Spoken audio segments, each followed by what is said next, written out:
তো ফাইনালি বন্ধুরা, আপনারা যে মাছগুলো দেখলেন সে মাছগুলোকে এখন খাবার দেওয়া হবে।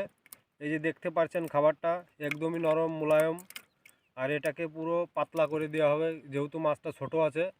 একদম পানির মতন করে